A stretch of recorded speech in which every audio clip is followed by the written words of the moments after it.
My name is Richard Mitchell, and I am 14, and I go to Jackson Middle School.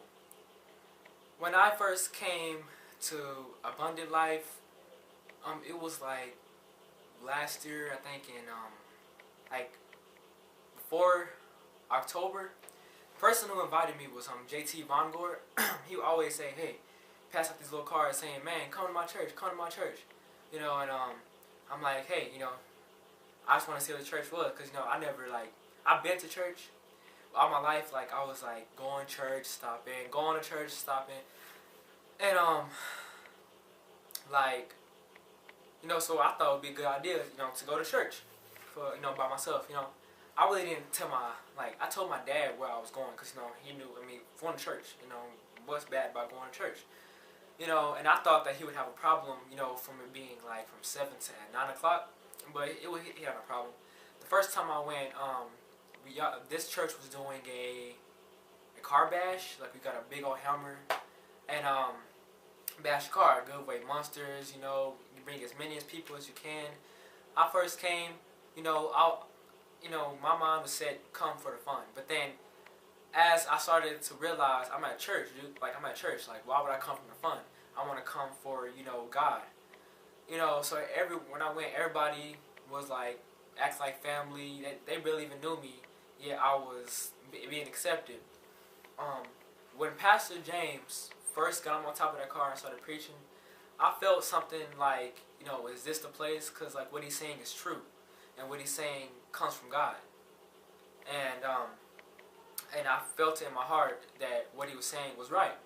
So I started coming to the church, and it was pretty fun. But not only was it fun, the worship was outstanding, and I actually felt the presence of God every time I worshiped.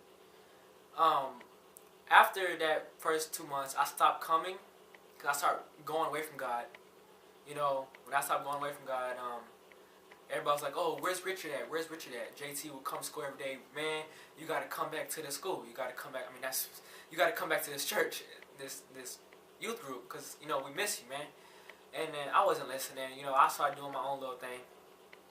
Until I started getting into sports. I started letting sports control my life. Working out, sports. At that time it was track season, the beginning of track season at our school, at Jackson Middle School, and JT said, "Man, you stop going to our church." Basically, that's God telling me, "God, man, you're running away from me. Come back." And so LeJordan, one of my best friends, said, "Man, JT's right. We need to come back to this church. We need to get God in our lives again, and we need to worship His name." So that night, instead of going to the gym, because I used to go to the gym every day, every single day, and I came to the church again. Everybody was like, "Man, we missed you. Where you been?" In my mind, I was kind of scared, is because for going back, cause after all that I missed, I thought they would accept me, because Pastor James would send me messages on Facebook. "Bro, we missed your hype. We missed you at church. Where you been? Where you been? We miss you. We miss you." I'm like, I'm not really responding, because I'm ashamed of myself, of how people would think. So I finally come, and then I see Pastor James. "What's up, man? What's up?" I'm like, wow. I mean, I didn't think he would actually say that. I thought he would judge me of where I have been. But instead, he treated me like nothing has changed, and that's how I knew that this was a good church. This church treated me like family, and I don't see it as church. I see it as spending time with Jesus, spending time while He's on my side, just watching me as I praise Him. It's fun, but I have fun praising Jesus and worshiping His name.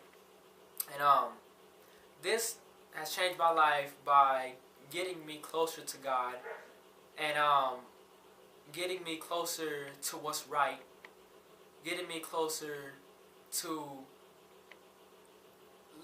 to just being a disciple of God, just letting other people know about His name, His word, and what He has to say. And everybody has been passing it on through me. I'm gonna pass it on through me to somebody else, because maybe they need that. Maybe they want something to do with God, just don't know where to start. And I'm trying to make them get that start, because people, JT Vongor, has made me get that start by sending me here, you know, and worshiping Him. And you know, Pastor James will always say, "Where would you go if you died today?" And I would ask myself, where would I go? Because I haven't been doing what's right. And so that's when I knew right then and there that I had to make a change and start worshiping God and start living in the way Jesus did, and actually like listening and receiving the word of Jesus Christ. And, you know, and not just sitting back playing. You know, somebody once told me, like, people will just come here and just sit down and wait for the preacher to start yelling for them to listen. Somebody told me that'll get you to hell faster than anything would, because like you just wait for him to start screaming just to listen. I'm listening all the way through because I want to be part of God. I want to get to know God. Last Sunday I got baptized, and you know, I never thought I'd make that step at this age, because I never been baptized as a baby.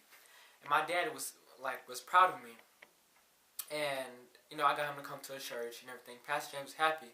My dad recorded, and it was nice being baptized. The water was so cold, but I just felt the presence of Jesus washing over me, knowing that I'm making the right decision, and that I'm going to take the next step in the next level, moving on to the next level, and being able to actually become a Christian instead of saying a few prayers.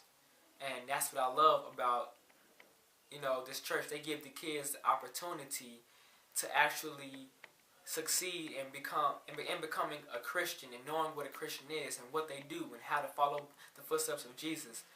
And you know, it's been good life for me. Good ever since I came here.